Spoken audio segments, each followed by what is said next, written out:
When you've had a long week and want to mix it up with something new and interesting to eat, try Blue Apron's 2 or 4 serving menu plans with those hard-to-find ingredients sure to spice up your weekend. With 60-plus options each week, you can choose from an ever-changing mix of high-quality meat, fish, vegetarian, WW recommended, and wellness offerings. Order now and get $110 off across your first 5 orders when you visit blueapron.com/unique.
Hello everyone, and welcome to the Direct-to-Video Connoisseur. I'm Matt, and I usually say, as always, I'm joined by Jamie, but in fact, this week she is preparing for her big move. She's moving in with Brian up in Michigan, so this week she was off, and me, I was supposed to find a co-host for tonight, but between work and other things, I just never got around to it, so I apologize for that tonight. I know we're just going to be doing a solo show with me, and it'll probably be, I don't know, maybe about a half hour. I know in the past I did a solo show that didn't go so well. The mentioned, or the oft infamous Steven Seagal episode I did that was about an hour.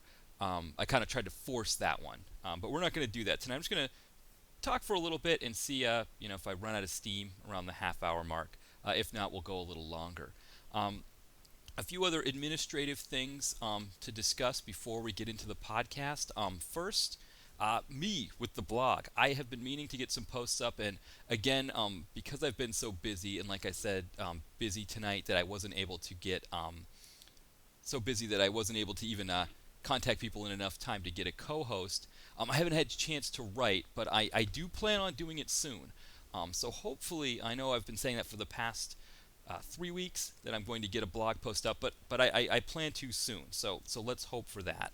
As far as next week goes, Jamie is supposed to be away again as well next week. I've talked to a few people about maybe co-hosting. If not, we might just do the same thing. I'll just check out a film and we'll do maybe a half hour on it and see how it goes. But yeah, so and then the week before Thanksgiving, Jamie and I will be back. We're looking at perhaps doing a Thanksgiving-themed episode, so look for that. I guess that would be the 26th of November, so look for that episode. Also, I imagine Jamie, as far as her other commitments, other podcasts and whatnot, you can always check Facebook to see what she has going on, but I think those things will be on hiatus for the time being as well. But yeah, so that's that. The film tonight, I looked at In the Name of the King 3 with Uwe Boll joint. I've reviewed the previous 2 for the blog, and of course I was going to, part of the reason why I chose this film tonight was that I wasn't sure if Jamie had seen the previous 2, and I didn't want to ask her to try to watch the other 2 for an episode. So I thought, why don't I've been meaning to do this one myself, so why not just check it out and give it a look-see and see how it went. Uwe Boll, of course, I've done about 6 of his films, and he's kind of, I wouldn't say he's up there with an Albert Pyun, but, we know of him as kind of like this king of schlock, that he's very infamous in the direct-to-video and bad film area. I know, looking him up on Wikipedia, I think that the story behind him is that he used to use these German tax shelters, or there's tax subsidies that the German government would give filmmakers, and he would use those tax subsidies to just like make these, films like the original In the Name of the King, or I think he did what was the one that he did, Alone in the Dark or something like that, the one with Tara Reid. But he would do those bigger budget films, and he would just kind of exploit this tax loophole to make these big budget films. And then the German government looked at it and they were like, the whole point of this loophole is to make some like really nice independent films, maybe like a Michael Haneke or somebody like that. And they weren't expecting these big schlock fests, with Uwe Boll just filling out the cast like he did, like Blood Rain, In the Name of the King. I think In the Name of the King had Jason Statham in it, the original one. I think it was Blood Rain that had Burt Reynolds. I mean, he just had big names in all of them. Lily Sobolewski was in also in The Name of the King. So he, of course, when that tax loophole was removed, he was kind of forced to go on a much tighter budget with his films, and so now he's almost entirely direct to video now, and so that's kind of where we've picked up with him. And his movies tend to be very hit or miss. I haven't watched one of his in about, I want to say it's been about 2 years, when I watched Blubberella, which was it's kind of his spoof on his own film, Blood Rain 3, where he had a woman who was she was overweight, playing an overweight character, and it was. I remember just kind of being like, I don't know what I'm supposed to think of this film. It was just all over the place, and I couldn't tell if I liked it or didn't like it. I mean, there was a joke where there was one person who was in blackface playing Monique's part in Precious, which I was just like, why am I watching something in blackface? But then Uwe Boll played Hitler. It was all over the place, and so that's what it is. I think with Uwe Boll, he you never know what you're going to get.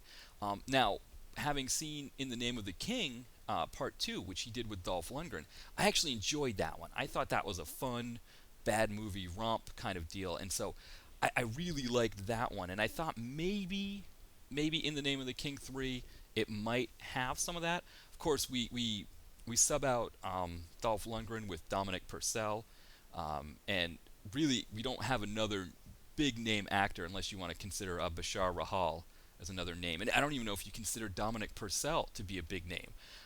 He's not even tagged on the DTVC, and I'm trying to think of any films we've done of his. I think House of the Rising Sun with the wrestler Batista. I think he was in that, but we haven't done many of his films before. So he takes over, and I guess this film really isn't even like a sequel. So you didn't necessarily need to watch the previous two, so I could have even done this one with Jamie. But anyway, this film sort of follows in the same line as the Dolph Lundgren one, where somebody from the future, from our time, is zapped back into the past to sort of save the kingdom or whatever. In this case, Dominic Purcell, he is an assassin who wanted to be done, was done doing, didn't want to be an assassin anymore. He's in Sofia, Bulgaria. He kidnaps two girls that I think are daughters of the king or some famous person in the country. He puts them in a container, and the whole deal is that his boss, the person who hires him to do hits, is going to pick the girls up in the container and whack them. As he's about to do that, he sees a medallion on one of the girls. The medallion is the one with the little symbols on it that's his tattoo, and I believe Dolph had a similar tattoo in the previous film. He's zapped back into the past where these two women in this medieval village want him to fight with them to take over or to beat the I guess it was their uncle, their father's brother, who killed the father and took over the kingdom. So it was a little Hamlet-esque, only without the mother, without the stepmother, or with the mother marrying the brother. But so overall, the film, for me, it was, I don't know, it was only 85 minutes, and so I guess it early on it felt like it had some action to it. It seemed like it was working well, but we hit like about I guess we had 30 minutes left, so I guess the 55-hour mark, 55-minute hour mark, it starts to wind down, and we kind of lose the film, and at that point, I'm like, okay, we can't get through this fast enough, and it does rebound a little bit, but then, we get back into the modern day, and we still have 15 minutes of cleanup, so overall, I think it was the excitement ended up being excitement by repetition. Just your classic medieval sword fight scenes where it's just people swinging and slashes and yelling and going, "Oh, I'm getting hit," whatever, and falling over. So it, I don't know, it didn't quite have that little bit that the Dolph Lundgren one in part two had. I think this one just was just a little bit off on that. And so I think it fails a little bit on that part. And I don't know too if maybe Dominic Purcell just isn't, if he's not Dolph Lundgren. I don't know. One of the funny things I noticed about Dominic Purcell, his character's name is Hazen something, spelled Hazen. And I was wondering, because Uwe Boll being German, I was thinking like maybe Hazen means something in German, but the Z in German actually doesn't have a Z sound. It has like a t or say sound. And actually, it's the S that sounds more like our Z. So I looked up Hasen for Hazen, and that actually means hare, like the bunny rabbit. And I was thinking, like, that's an apt name for his character, because Dominic Purcell, you know, rabbits have evolved because they are prey, because they are the lower end of the food chain. They've evolved this sleeping pattern where they just take 2-minute naps. They sleep 2 minutes at a time, and then they run out and go do their thing, and then they sleep for another 2 minutes. So it makes it hard for prey to catch them. And Dominic Purcell's acting style in this felt like it had some of that. He didn't physically fall asleep, like his eyes weren't closed, but you felt like he was checking out for a couple minutes here and there.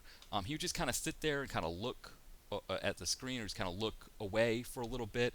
The very beginning of the film, he does a hit. After he finishes the hit, he's in a hotel room, and he just fires up the Keurig and makes himself a cup of coffee, and then decides to leave.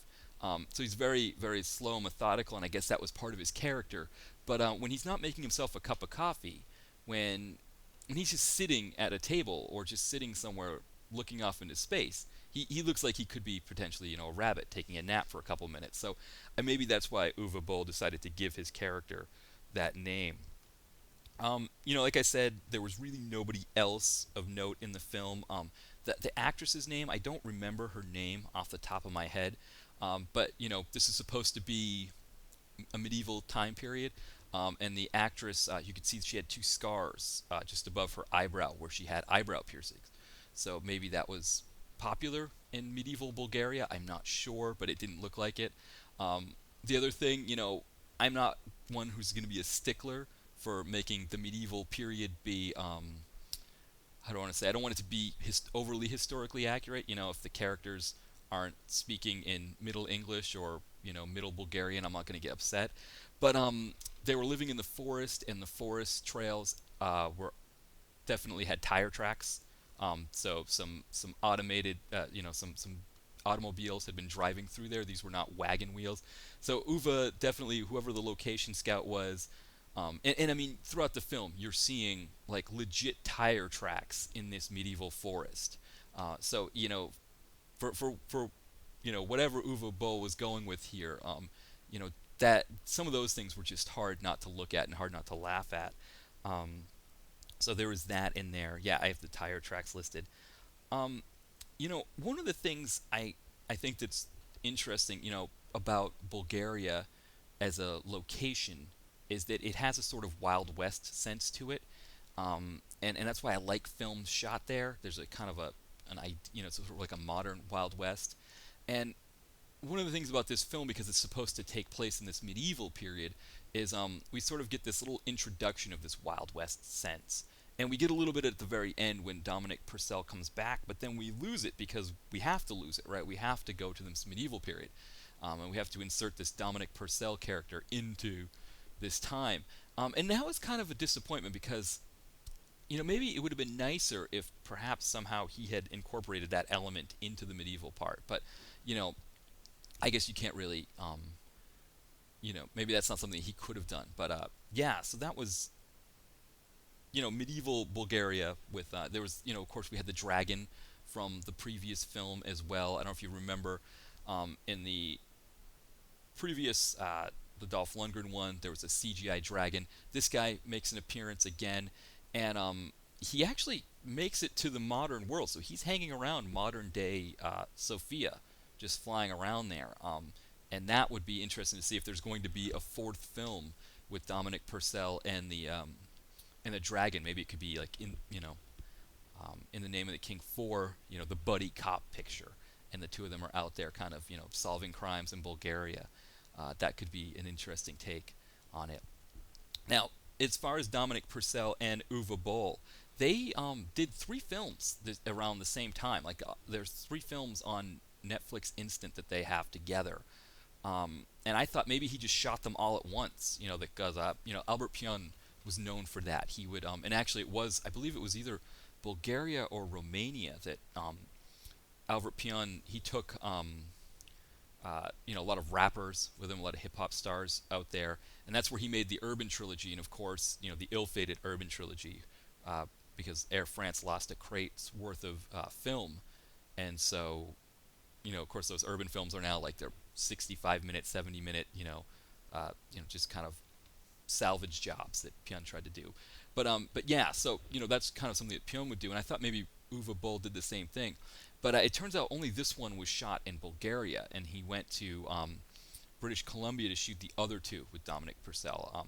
The other two, one of them's called Suddenly. It's got Ray Liotta in it. It's a remake of the 1950s film Suddenly that had Frank Sinatra in it. And then the other one is somebody's saying I should be louder. Turn it up louder. Okay. Well, let's see there. But the other one is that what is the other one that he did? Something about Assault on Wall Street. That's right. I think it's Uwe Boll's take on what happened in the with the whole economy thing, and he's trying to do his best to make the economy. How do I want to say it? He's doing his best to give us his take on how bad, how people have been affected by the economy. So, I don't know if I would want to see those films based on seeing this one. I don't know if, Dominic Purcell, Uwe Boll is going to be up there with like Martin Scorsese and Robert De Niro, or even Scorsese and Leonardo DiCaprio. I don't know if we'll put that pairing together. And I don't even know if Purcell and Uwe Boll are going to do any more films together, so I don't know, if that's a pairing that we're going to see more often.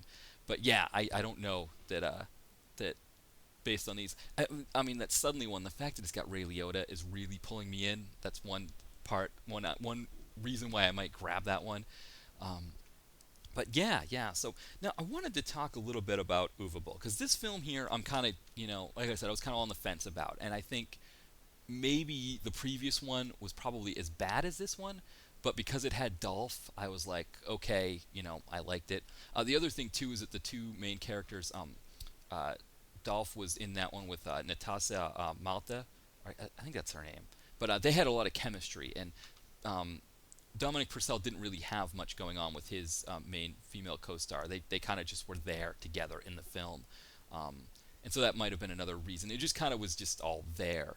But Uwe Boll is an interesting one in general, because like I said, I've reviewed about 6 or 7 of his for the blog, and he seems like he should be a perfect fit, right? The direct-to-video connoisseur. I should be just eating up all the Uwe Boll I can get my hands on. But it never seems to work out that way. It seems like there's always either something a little off in one of his films, or he just there's something about it that doesn't work for me, and I want to make clear I say that it doesn't work for me because he about 5 or 6 years ago challenged his critics to a boxing match, and I guess he beat them all up in a boxing ring. So I don't want him to come down on me and give me a hard time. But in this film I don't know if it had the same problems that those other ones did. I mean, the things I remember about the other ones, a lot of times he would have a strong female character, which is an interesting similarity between him and Albert Pyun. Pyun often has strong female protagonists. And so he would have these strong female characters, and then he would bring in like a male that would sort of be part love interest, part like co-hero, and that other male would usually be really despicable, or just kind of a tool, someone that didn't really work for the film. He also would sometimes have these comedic foils that also didn't work in the film. And so those things would derail the film for me. And this film didn't have any of that. I mean, obviously, we've got Dominic Purcell as the main guy. So there is no, and he's cool enough. He works well enough for me. So it didn't have that problem with it, and you know, I think, but I think maybe because the story itself just seemed like it was just kind of thrown in there, and it kind of faded a little bit. I think maybe that's just what it was. That it just it wasn't horrible, but it wasn't kind of the fun time that the previous one was. And you look at Uwe Boll's filmography, and many direct-to-video directors do this. I mean, Jim Wynorski is renowned for just pumping out as many films as he can in as short a period of time as he can. And obviously with varying degrees of success, but he does that a lot. I guess maybe the difference between Wynorski and Uwe Boll is that Uwe Boll gets some people in the film that have something of a name, right? I mean, you get Ray Liotta, you get Michael Pare. He likes a lot of Pare in there. So you get people with some names, whereas Wynorski, you just know, all right, this is going to be a romp of some sort, or this is going to be some kind of sex horror romp or something, and we're not expecting it to be good.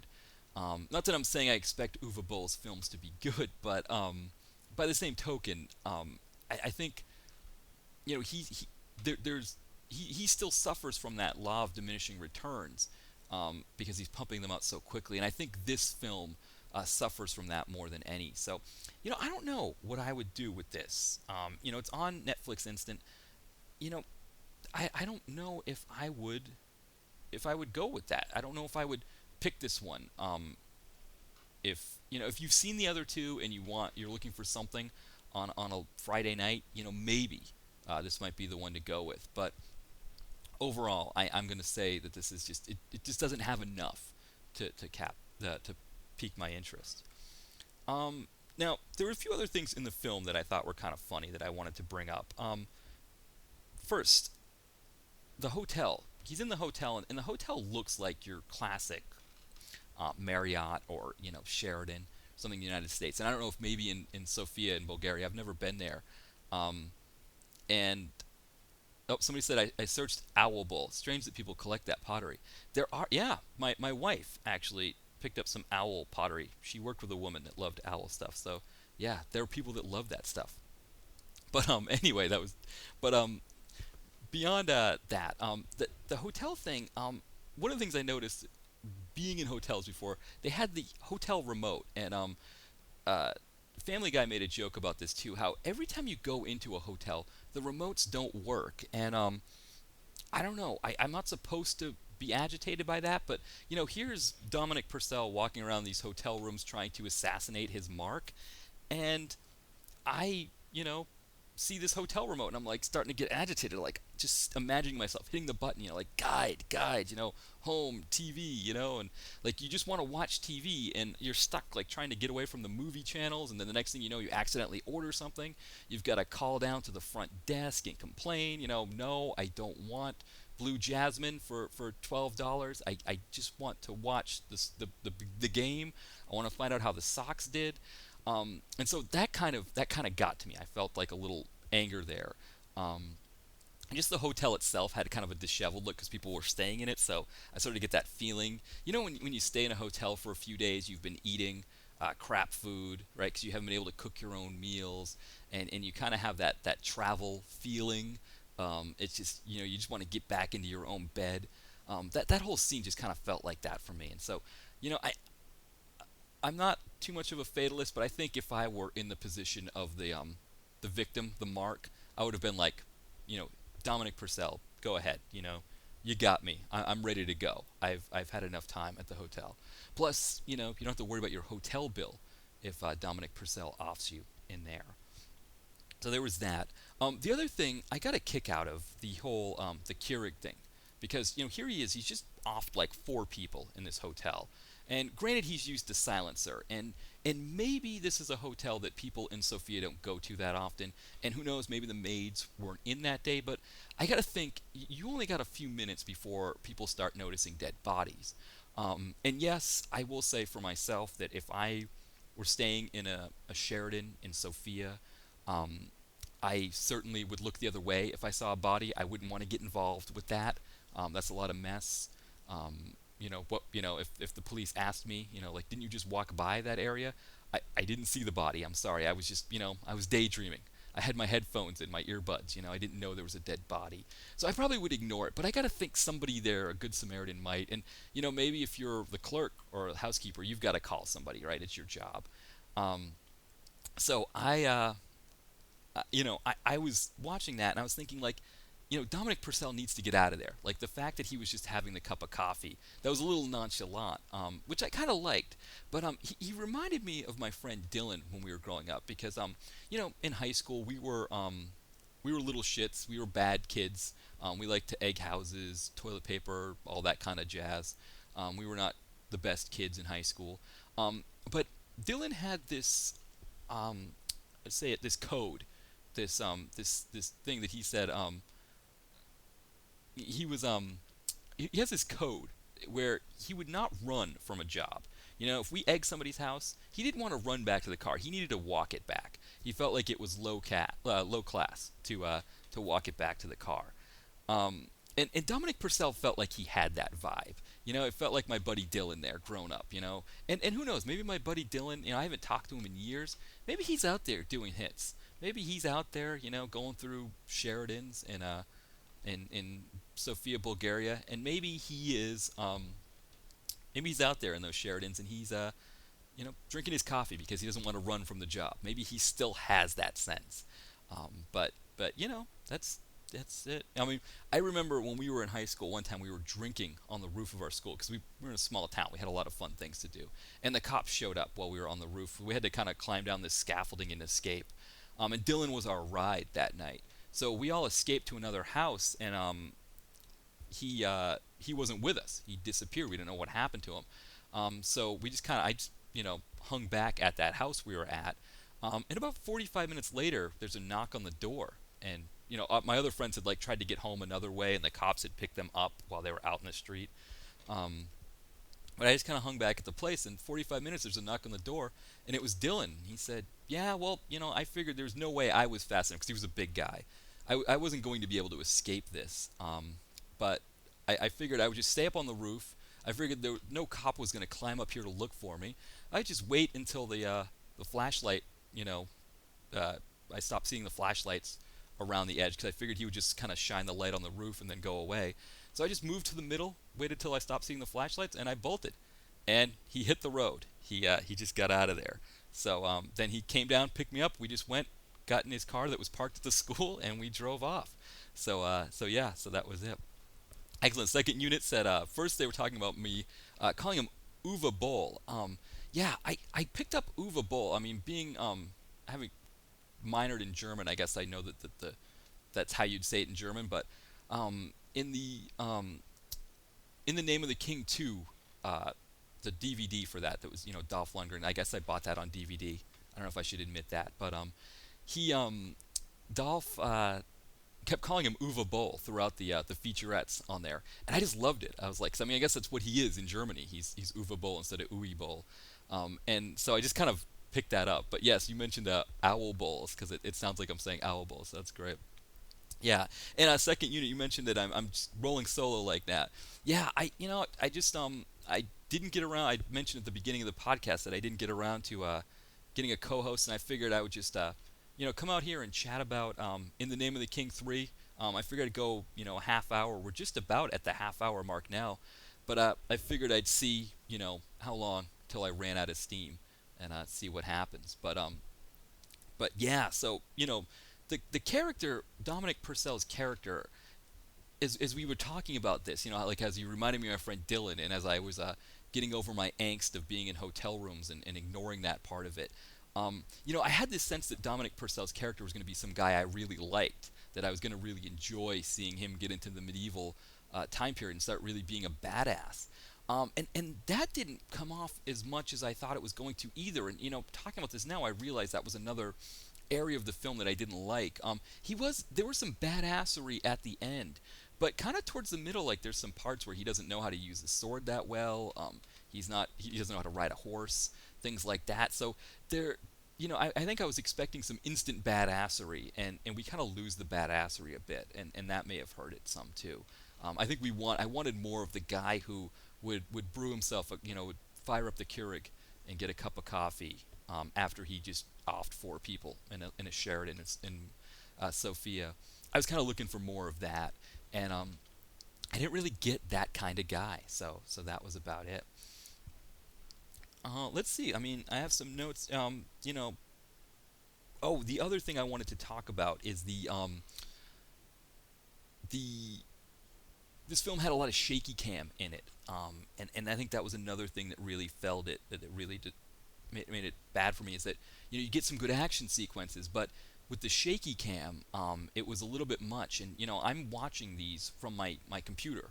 I've got my computer screen right in front of me, and it was just like it was like all over the place, and I just I started to get like a headache. I started having trouble seeing things because it was just so much shaky cam. And I think when you're doing the whole like sword and sorcery, like that kind of sword fight thing, I feel like there's no need to does it need to be shaky cammed? I don't know. I mean, it's not like we're trying to get Matt Damon to do karate like we were in The Bourne Identity. Like Dominic Purcell swinging his sword and somebody else, pretending to hit somebody with an aluminum or even whatever sword. I mean, does it need to be that shaky? And so that was something that upset me. So I think that was something that could have been cleaned up or made a little bit easier. And I couldn't remember if the one before this had that amount of shaky cam. Maybe it did. Maybe it was that bad. But yeah. So there was that too, I guess. So yeah, and I mean, I guess that's it. I think that's where I'm at with this film. Is that it was okay. It wasn't the best, but it was okay. So I've kind of hit my 30-minute mark. That was about where I was looking to go with this solo episode tonight. Now I've noticed this is the first time in a while we've had second unit is in the chat area. So I'm not sure what is going on after tonight. If anybody else is going to be on after me here. If so, there might be a period of a half hour. The past few weeks I've been on alone, so that's why I figured if I came on and did 30 minutes solo as opposed to the usual hour that Jamie and I do, that I figured it wouldn't be too bad. But if we have some dead air, I mean, I could always maybe try to fill in with some music or something. But yeah, so now again next week, I've talked to a couple people. I've talked to Ty and Brett who come up. It's about maybe coming on with me to do a full hour next week. So we'll see about that. Again, I really I feel bad that I wasn't more on the ball as far as getting a guest, but I felt like it would be good. This is a good way to kind of look at a film like this one that's got a couple sequels behind it. And oh, okay. Second, you said no idea. Just pop. Oh, well, excellent. Well, I appreciate the support for sure. I appreciate that. But I figure this one had some sequels behind it. I don't want to tell Jamie, yeah, Jamie, can you just watch the first two and then do the third one with me? And the first one actually is a little prodigious in runtime. I believe it's like over 2 hours. It might be 2.5 or close to 2.5. So the first one's a long one, the one with Jason Statham and who else was it? Was Burt Reynolds in that one? It had Ron Perlman. I reviewed it for the blog, and of course I reviewed it for the blog, and I don't, didn't look at it before I came in here like I should have. I looked at the one before it, but or the second one, but yeah. So it's uh, it, I didn't want to make Jamie have to go through 2 episodes, and especially considering this movie was not that great, to have her go through 3 movies just to get to this bad one. I'm glad I did it this way and not the other way around. All right, second unit said it was nice. He enjoyed the one-man show. Well, I appreciate that.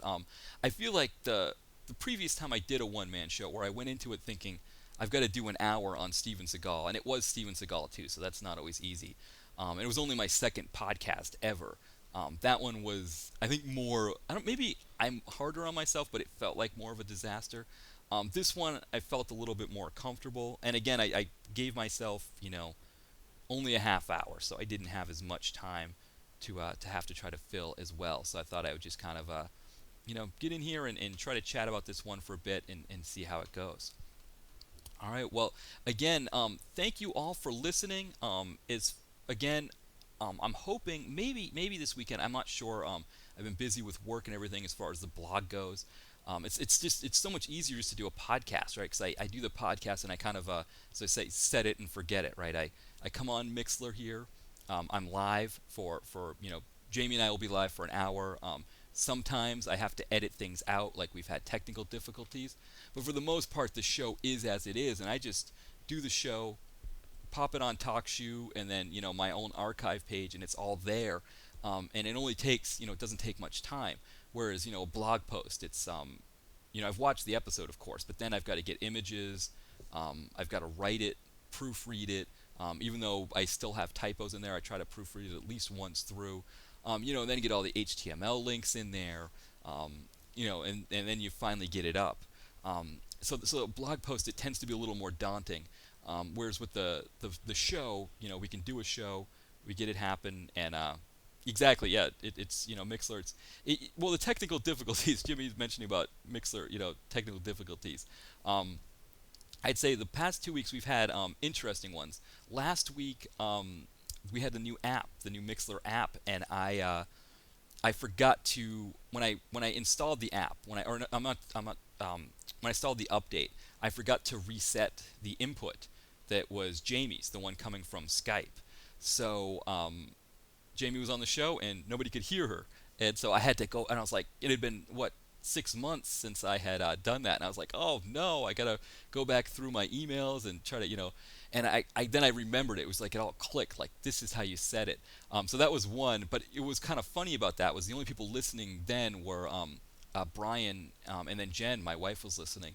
So we just started the show over at the 15-minute mark. So that was one, and then 2 weeks ago I discovered that it's not a good idea to have one of the people other than me start the Skype call. When we had Alex on, Alex from the Skeleton Crew was on with Jamie and I.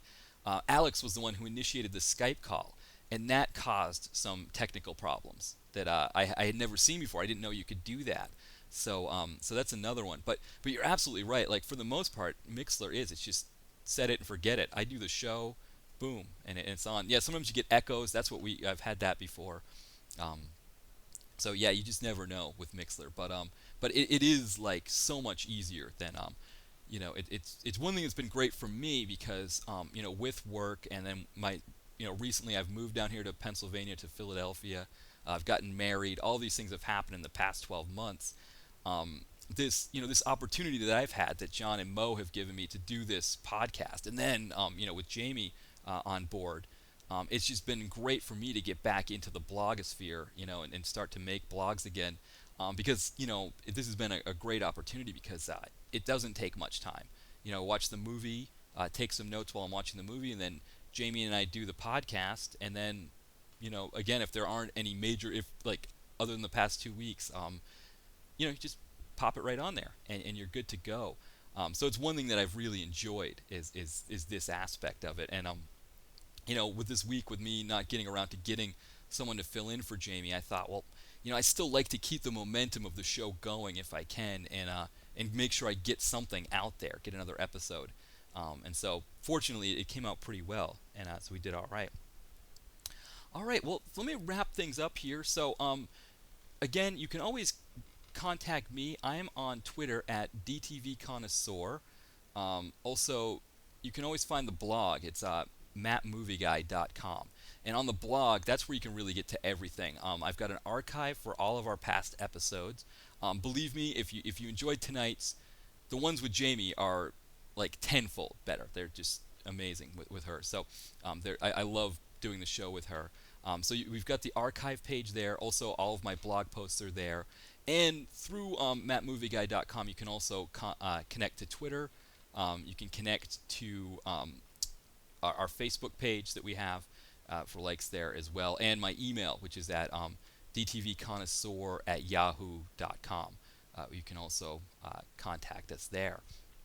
And I've been doing a really poor job of Follower Fridays the past few weeks, meaning I haven't done them at all, and I apologize to anybody out there who is on my Follower Friday list. I haven't forgotten about you. I'm going to try that. And people who do follow me on Twitter, I apologize if I don't always follow back right away. I know it comes off that I'm an elitist jerk, but I don't mean to be. I just never keep up with that like I should. All right. Well, thank you all so much for listening. And I'm not sure if anything else is coming on tonight, but if so, stay tuned. And if not, I will see you all next week. Hopefully, we'll have a guest, but if not, it'll just be me, and I'll probably just try to do something similar to this. Hopefully, again, won't go too badly. All right. Thank you all for listening. Have a great night.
When you've had a long week and want to mix it up with something new and interesting to eat, try Blue Apron's 2 or 4 serving menu plans with those hard-to-find ingredients sure to spice up your weekend.